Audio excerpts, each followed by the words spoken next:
Hello, we're Team 2, and I'm Sophia. And I'm Antoine. And I'm OneTech.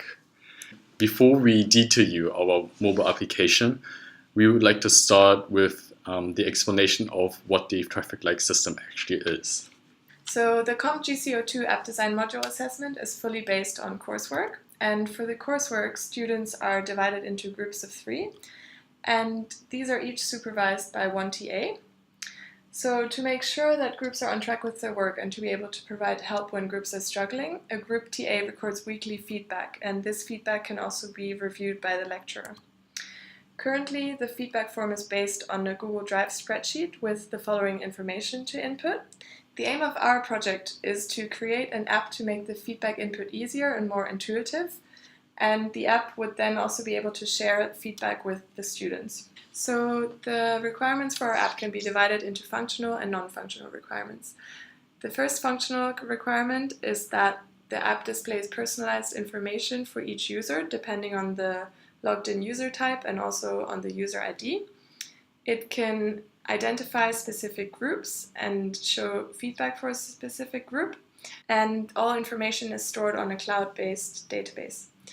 The non-functional requirements are that there are multiple versions for 3 different user types.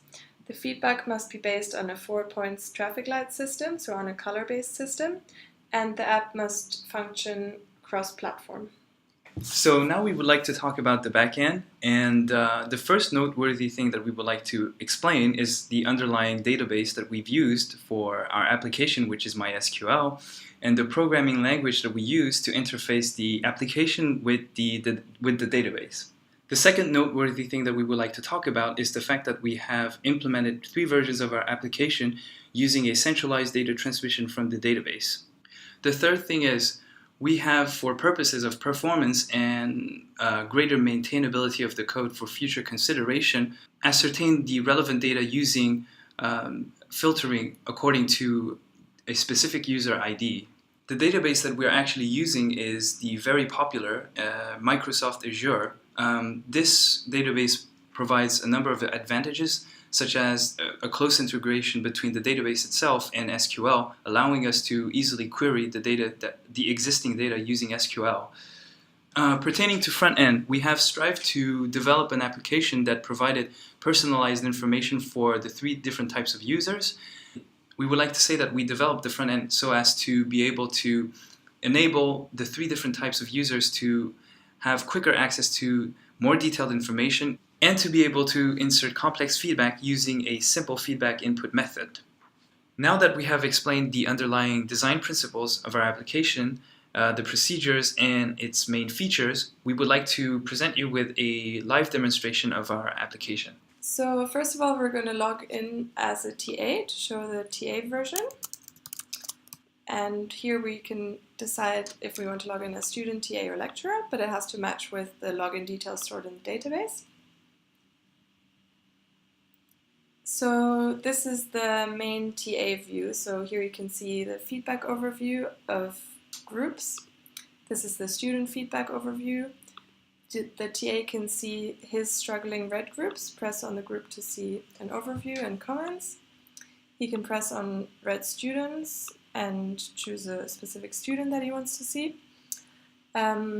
Here is an overview of deadlines. This can also be seen in the students version.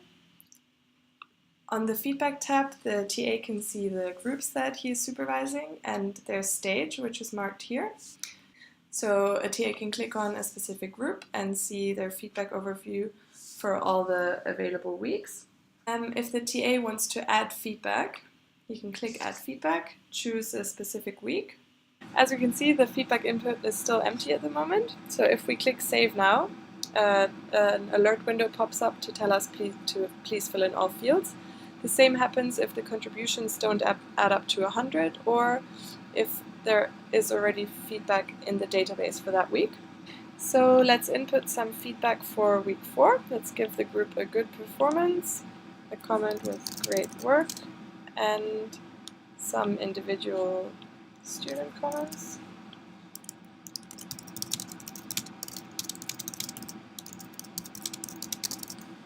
For these students, I don't want to input a comment, so I just put a dash. and then I click Save.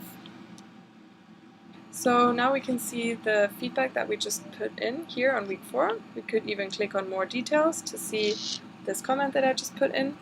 If we go back to the home page, we can pull down to refresh, and the chart will also have updated.